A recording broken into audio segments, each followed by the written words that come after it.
السلام علیکم ورحمۃ اللہ۔ ہم لوگ قرآن کریم پڑھنا سیکھ رہے ہیں اور قرآن کریم کے اندر ہماری یہ چھوٹی چھوٹی صورتیں چل رہی ہیں۔ آج کے سبق کے اندر ہم سیکھیں گے سورہ طارق، یعنی جس کو ہم والسماء والطارق کی صورت کہتے ہیں۔ اس کے اندر ہونے والی غلطی سے بچنے کی کوشش کریں گے اور انشاءاللہ قرآن کریم کو اچھی طرح سے پڑھیں گے۔ چلیے سبق کو شروع کرتے ہیں، لیکن سبق شروع کرنے سے پہلے آپ سے گزارش ہے ویڈیو کو لائک کر لیں، اگر چینل پر نئے ہیں تو چینل کو سبسکرائب کر لیں تاکہ قرآن کریم کو سیکھنے کی تمام اپڈیٹ آپ تک پہنچتی رہے اور ہم تمام لوگ قرآن کریم کی برکات سے فیضیاب ہوتے رہیں۔ چلیے سبق کو شروع کرتے ہیں۔ اعوذ باللہ من الشیطان الرجیم، بسم اللہ الرحمن الرحیم۔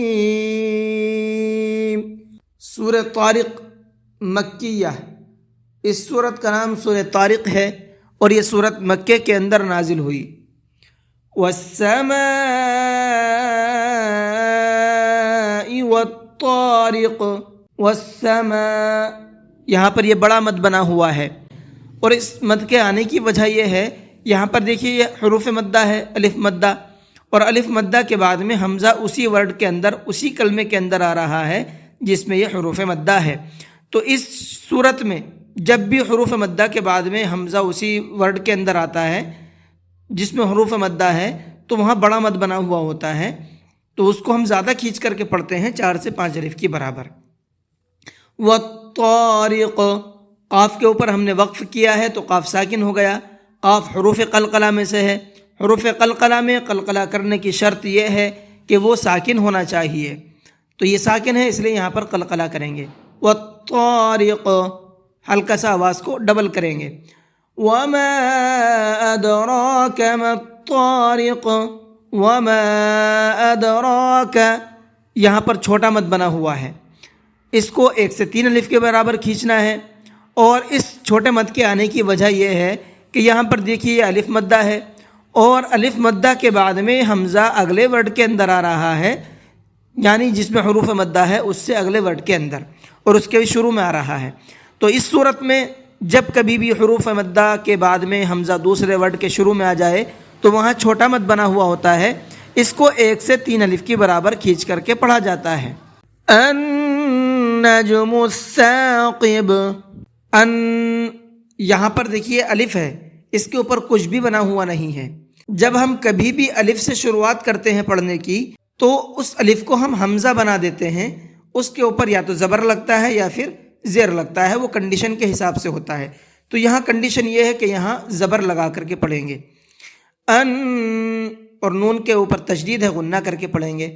النجم الثاقب، یہ با بھی حروف قلقلہ میں سے ہے، اور یہاں پر ہم وقف کر رہے ہیں تو با ساکن ہو رہا ہے، اس لیے یہاں بھی قلقلہ کریں گے، ہلکا سا آواز کو ڈبل کریں گے۔ ان کل نفس لما علیہا حافظ، ان کل، نون ساکن کے بعد میں کاف آ رہا ہے، اور کاف اخفا کے حرفوں میں سے ہے تو نون کے اندر اخفا کر کے پڑھیں گے، ان، اس طرح سے۔ فَلْيَنظُرِ الْإِنسَانُ مِمَّا خُلِقَ، فَلْيَن، یہاں نون ساکن کے بعد میں ضا ہے، اور ضا بھی اخفا کے حرفوں میں سے ہے تو نون کے اندر اخفا کر کے پڑھیں گے۔ انسان، اس نون کے اندر بھی اخفا کریں گے، اس لیے کہ یہاں بھی نون ساکن کے بعد میں سین آ رہا ہے، اور سین بھی اخفا کے حرفوں میں سے ہے تو نون کے اندر اخفا کریں گے۔ مما، میم کے اوپر تشدید غنہ کریں گے۔ خلق من ماء دافق، خلق، خا کو بھی اور قاف کو بھی مبر کے پڑھنا ہے، پر کر کے پڑھنا ہے۔ مما، یہاں میم کے اوپر تشدید غنہ کریں گے، اور یہ بڑا مد بنا ہوا ہے، اس کو بھی زیادہ کھینچنا ہے، یہ قاعدہ بھی آپ کو بتایا ہے۔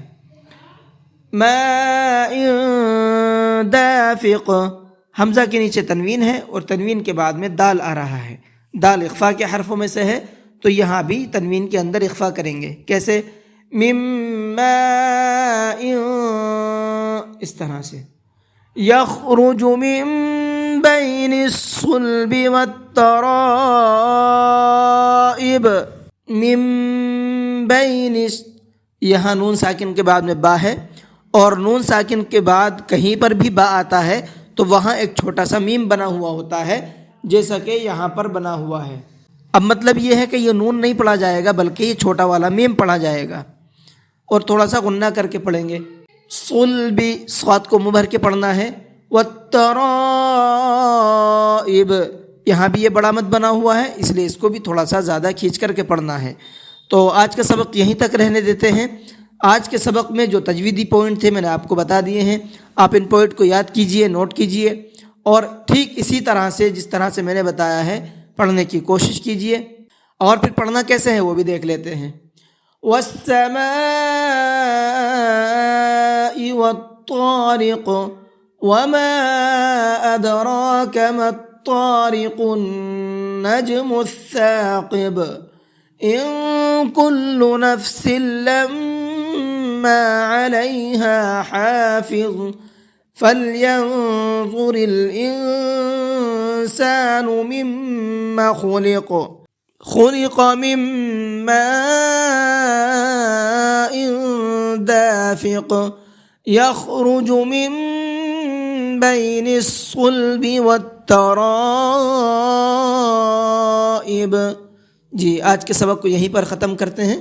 السلام علیکم ورحمۃ اللہ وبرکاتہ.